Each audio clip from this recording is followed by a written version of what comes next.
Ce qui souffre à l'intérieur de nous, à l'intérieur de toi, ce sont des idées. Ce sont des idées très fortes que l'on s'est bâties sur la réalité. Ce sont des idées qui sont des jugements, des avis, des séparations, ça c'est bien, ça c'est mal, que l'on a fait avec tout ce qui nous entoure. Grâce à ces idées-là, on s'est forgé un moi que j'appelle le petit personnage. Le petit personnage, on pense que c'est moi. Et ce personnage-là est bien souvent identifié au corps, aux perceptions, aux sensations, aux émotions, à tout ce qui est dehors. Maintenant, je t'invite à fermer les yeux. Quand tes yeux sont fermés, si tu ne mets pas ton attention nulle part, est-ce que réellement tu ressens une limite à ton être, à je suis? Si tu te poses la question « Qui suis-je » et que tu évites de croire la réponse qui dit « Je suis le corps, je suis triste, je suis mécanicien, je suis cuisinière », si tu évites de croire ces premières réponses-là qui viennent et que tu te demandes simplement dans ta sensation de l'être-té, c'est comment? Est-ce que tu arrives à sentir l'illimité de ton être? Ne cherche pas quelque chose de fantastique ou de nouveau. Être, ça ne peut pas être quelque chose de nouveau. Ramana Maharshi le répétait souvent. Ce que tu es, ton soi, le soi, parce que c'est pas ton soi. Le soi, c'est le même pour tout le monde. Alors le soi, ça peut pas être quelque chose de flamboyant, ni de nouveau. C'est pas une expérience mystique. C'est toujours là. Et c'est très tranquille. Et c'est toujours là. Alors cette sensation d'illimité que tu es, c'est la conscience, c'est le soi. Tout le reste, c'est ce qu'on surajoute par-dessus. Et quand on surajoute par-dessus, chaque fois que l'on crée une limitation, on crée aussi une envie de briser cette limitation. Tout simplement parce que notre nature véritable, c'est l'illimité. Et on ne peut pas se satisfaire de ce qui est limité. C'est impossible. Alors, chaque fois que l'on se concentre sur la matière et que l'on se dit « je suis ceci, je suis cela », qu'on se crée une définition qui est matérielle, chaque fois que l'on fait ça, on est voué à un jour voir cette identification-là se détruire parce qu'elle est transitoire, elle est éphémère. Cette définition de nous-mêmes-là n'est pas réelle. Elle est illusoire parce qu'éphémère. On a une sensation de réalité.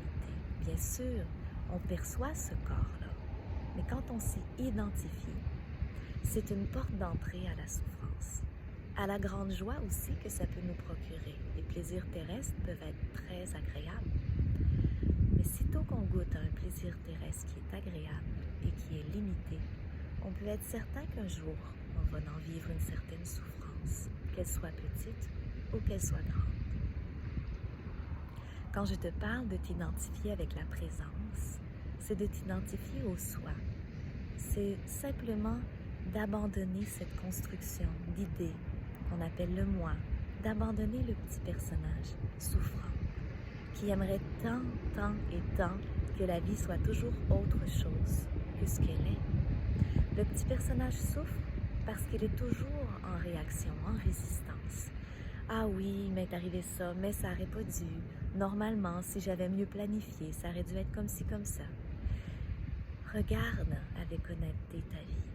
Est-ce que tu as simplement déjà décidé quelque chose? Si tu es pleinement honnête, tu vas voir que tu as fait des plans, mais que la vie, elle est allée exactement où elle avait envie d'aller. Tant que tu es le petit personnage avec ses idées limitées qui se fait contrecarrer tous ses plans par la vie, tu es voué à souffrir. Mais si tu découvres, et si tu découvrais qu'en réalité tu es la vie elle-même, et que ce qui t'arrive c'est exactement ce que tu as voulu en tant que la vie. Ce qui t'arrive est toujours exactement ce que tu as voulu en tant que la vie. Quand ton identité est dans le soi, il n'y a plus de recherche, il n'y a plus de souffrance. Il y a juste cet élan immense d'aimer, d'expérimenter. Est-ce que ça nous dispense des douleurs, de la souffrance? Oui et non. Il n'y a rien qui est perçu de la même façon. Il y a une acceptation profonde de qu'est-ce qui est là. On arrive à être un avec. On n'a plus peur de vivre des émotions. Une tristesse peut me traverser. Je ne vais pas la refuser et me dire qu'elle ne doit pas être là. Je vais m'asseoir avec. Je vais plonger dedans. Complètement. Et me laisser traverser. Tant et aussi longtemps que tu as hâte de te laisser traverser. C'est-à-dire que tu te dis, bon ok, je vais m'asseoir avec cette émotion que je déteste et que j'ai hâte qu'elle soit partie. Avec cette sensation que je déteste et que j'ai donc hâte qu'elle soit partie. Je vais me laisser traverser comme on dit Anna et comme on dit d'autres. Et après, ça va être fini. Quand tu es en train de te dire après, ça va être fini, tu n'es pas un avec. Parce que tu ne sais pas, à partir de ton point de vue, tu ne sais pas combien de temps ça va durer. Tu ne sais pas ce que la vie te propose comme expérience. Et faire un avec, c'est tout simplement être complètement uni, sans résistance à cette proposition de la vie.